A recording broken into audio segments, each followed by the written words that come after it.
Welcome to the Generational Workshop. Today we're going to be working on the MUTT.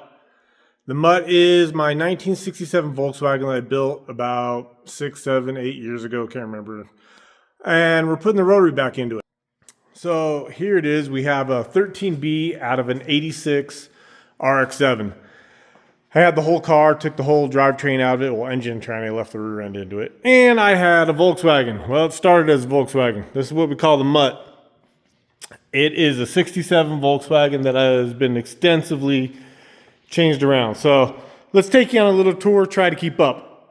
First off, we have an I-beam, actually out of a 1956 Ford truck that we took and made mounts for and put what they call a hairpin style arm on it. And then it actually uses, these are cantilevers that come up, and in the center here's a single coilover that does all your work. You got your drag link on it there.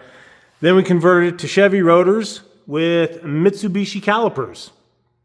It's got the factory oil cooler for an RX-7, and the radiator goes in it too. And there's, you got the tranny. The motor mounts, actually found out I never actually put the motor mounts in all the way. They were just tack welded in, and so they broke. So we get to weld those back in. The roof has been chopped like about 8 inches in the front. I made the little humps on it. And then the back window is actually the standard size window. We took the little quarter windows out of it. And this is a piece of 2-inch acrylic that we glued in place and then sanded down with the body. So it's perfectly smooth, but you still have a little window.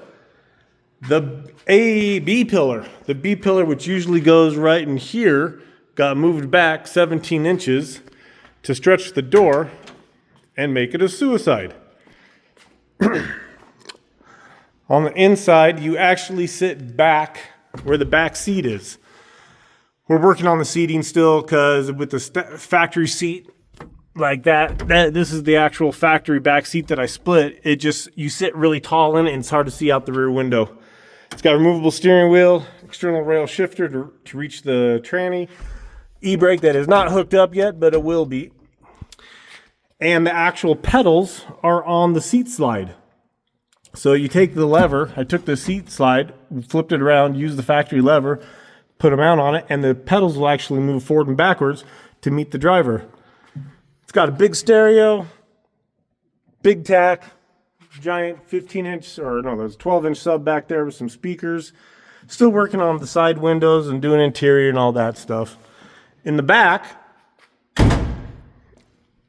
we have a Chevy 10-bolt rear end. It came out of a 76 Camaro. Perfect fit. I took and made some brackets so it fit onto the factory torsion bar setup in here. Works real good. Gas tank's in the back where the engine normally sat. I built this gas tank, holds 7.5 gallons, so we're not going real far. Corvette bubble tail lights on it. Nice little drag wing.